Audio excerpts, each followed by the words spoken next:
Welcome back to The Explainer, everyone. I'm so glad you're here today because we're going on an absolute monster of a journey across some of the most incredible, awe-inspiring, and frankly extreme geographical features on our planet. Today we are exploring the wildly diverse topography of the Americas. We're talking everything from towering snow-capped peaks to literally the driest deserts on Earth. It's a geographical goldmine. But before we head south, I actually want to look all the way north and ask you a question that kind of broke my brain a little bit when I first thought about it. When we look at standard flat maps, the United States and Russia look like they're on completely opposite sides of the world, right? Russia's so huge it takes days just to travel across it. So, how long do you think it takes to cross the gap between the US and Russia? 12 hours? A day? Okay, get this, 20 minutes. Seriously, it is just a 20-minute journey. On the western side of the U.S., past Alaska, you hit the Bering Strait. And just 82 kilometers away on the other side of that water is Russia's Chukchi Peninsula. It's literally an 82-kilometer hop. Now, because the international dateline runs right through that strait, your watch is going to get completely confused, but the actual physical travel time is practically nothing. World geography is just full of these fascinating little quirks, and that's exactly what we're mapping out today. So here's our roadmap for today's Explainer. 1. Mapping the Americas. 2. Towering peaks and highlands. 3. Vast plains and rivers. 4. Deserts of the Americas. 5. Great Lakes and Gulfs. And 6. Islands that changed history. All right, Section 1, Mapping the Americas. To really get a grip on all this topography, we've got to understand the canvas we're working with, right? And it is massive. North America stretches all the way from the freezing Aleutian Islands in the north down to the Isthmus of Panama, and it's dominated by three giants: Canada, the US, and Mexico. Below that, Central America is this really fascinating narrow land bridge squeezed between the Caribbean Sea and the Pacific Ocean, made up of 7 nations, with Nicaragua being the largest. And then we hit South America, the world's 4th largest continent, dropping from the Gulf of Darien all the way down to the Tierra del Fuego archipelago in the extreme south.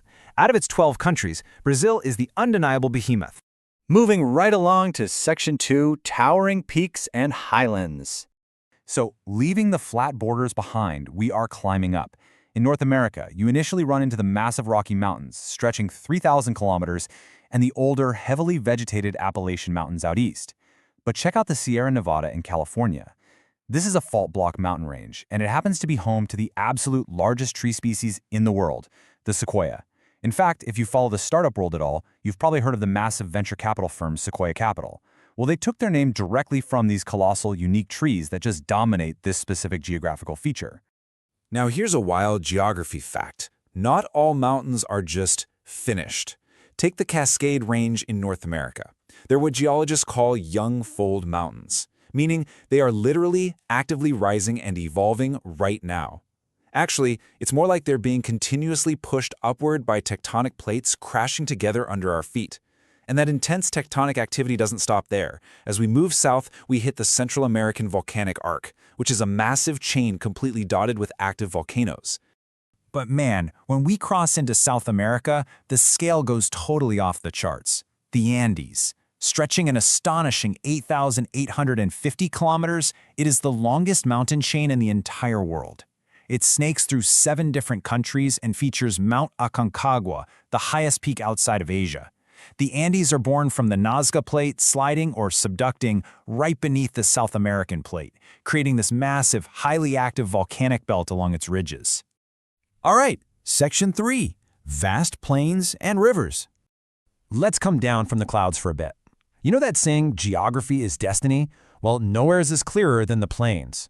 Right in the middle of North America, east of the Rockies, you have the Great Plains. It's the ultimate breadbasket, incredibly fertile prairies and steppes. But contrast that with South America. Their plains are mostly coastal, and because they're stuck sitting in the massive rain shadow of the Andes, coastal plains in places like Peru, Chile, and northeastern Brazil are just incredibly dry. Of course, you can't talk plains without the rivers that keep them alive. Up north, we have the Missouri and the mighty Mississippi acting as massive commercial waterways, and the Rio Grande serving as a literal physical border between the US and Mexico. But down south, the Amazon just steals the show.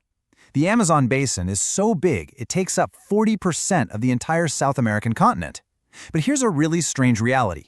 Even though it's the largest river in the world by volume, geologists still argue about exactly where it begins. Because it doesn't start as one big river. It's born from countless tiny tributary streams high in the Andes, making the true starting point nearly impossible to pin down. You've also got the Paraná River in South America, which is a huge transportation hub that eventually dumps into the Atlantic Ocean through an estuary called the Rio de la Plata. Now, an estuary is basically just a coastal transition zone where fresh water from a river mixes with the salty ocean water. What's absolutely wild about this specific estuary, though, is that the capital cities of two different nations, Buenos Aires in Argentina and Montevideo in Uruguay, are literally staring right at each other across the water. Which brings us to Section 4, Deserts of the Americas. So we're drying out now as we head into extreme climates. North America has 4 major deserts, and while they all sit in the rain shadow of the Rocky Mountains, they have entirely different extreme personalities. The Great Basin is the highest and coldest. The Mojave, oddly enough, gets winter rains, but stays freezing cold. The Chihuahuan gets absolutely pierced by Arctic winds. And then there's the Sonoran. While the others are freezing, the Sonoran is a scorching hot desert, routinely blasting past 40 degrees Celsius in the summer, which is super similar to the intense heat you'd find during summers in India. But if we are talking true, absolute extremes, we have to travel south to Chile's Atacama Desert. The Atacama is the oldest and driest desert in the entire world. It's trapped between the Andes rain shadow on one side and freezing cold ocean currents on the other, so it gets virtually zero moisture. It is so bone dry that scientists have found even the toughest, most resilient fungi and bacteria can barely survive in its dirt. It's basically like another planet. And just south of that, you find the massive Patagonian Desert, a sprawling cold steppe shaped perfectly like the southern tip of the continent itself. Moving on to Section 5, Great Lakes and Gulfs. Let's dive into some of the massive enclosed water bodies. Up north, the famous Great Lakes absolutely dominate the border between the US and Canada. And Lake Superior lives up to its name. It is the largest freshwater lake in the world. Meanwhile, Lake Michigan is the only one located entirely inside the US. Contrast that with South America, where the lakes are mostly pushed up into the high altitudes of the Andes. You have Lake Titicaca high up between Peru and Bolivia. And in Venezuela, there's Lake Maracaibo, which is technically a brackish lagoon, and it is so incredibly packed with oil and gas reserves that the locals simply call it Lake Oil. Out on the coast, North and Central America feature massive gulfs like the Gulf of Mexico, which were carved out by tectonic movements millions of years ago. But the Gulf of Alaska? Visually, it is mind-blowing. This is a spot where two distinct ocean waters meet, but because of entirely different temperatures, densities, and sediment levels, they astonishingly do not mix. You literally see a sharp, distinct line right in the ocean. Oh, and fun fact, South America doesn't really have any major gulfs. Their coastlines are just way too flat for them to form. Finally, Section 6, Islands that Changed History. To cap off this explainer, let's look offshore. These islands didn't just add to the scenery, they profoundly rewired human history and conflict. Out in the Central Pacific, you have the Hawaiian Islands, famously discovered by Captain James Cook in 1778, which are actually just the very tops of massive underwater volcanic mountains. Down in the Caribbean, Trinidad and Tobago have a deeply unique history. British sugar plantations there brought over a massive population of Indian indentured laborers, which completely shifted the cultural makeup of the islands. And way down in the South Atlantic, you have the Falkland Islands. They sit right off the coast of Argentina, but they're a British territory, a crazy geographical reality that actually sparked a fierce war between Argentina and Great Britain back in 1982. But honestly, no island group flipped our understanding of the world quite like the Galapagos Islands, just off the coast of Ecuador. This incredibly isolated archipelago of over 40 volcanic islands has a hyper-specific, harsh geography. And when a young scientist named Charles Darwin showed up, he saw animals like giant tortoises and those famous finches that had adapted in completely bizarre, unique ways just to survive there. That exact geography is what struck a chord in him, leading to the groundbreaking theory of evolution, the biggest scientific revolution of the era, born entirely from the quirks of local topography. And that really brings it all home, doesn't it? From massive mountain ranges that named venture capital firms, to deserts so dry that bacteria can barely cling to life, to isolated volcanic islands that rewrote our biology books.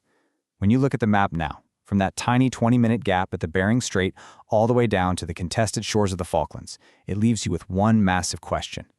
How much does physical geography truly dictate human destiny? Thank you so much for exploring with me today, and I hope this leaves you eager to look a little closer at the maps that shape our world. Catch you on the next explainer.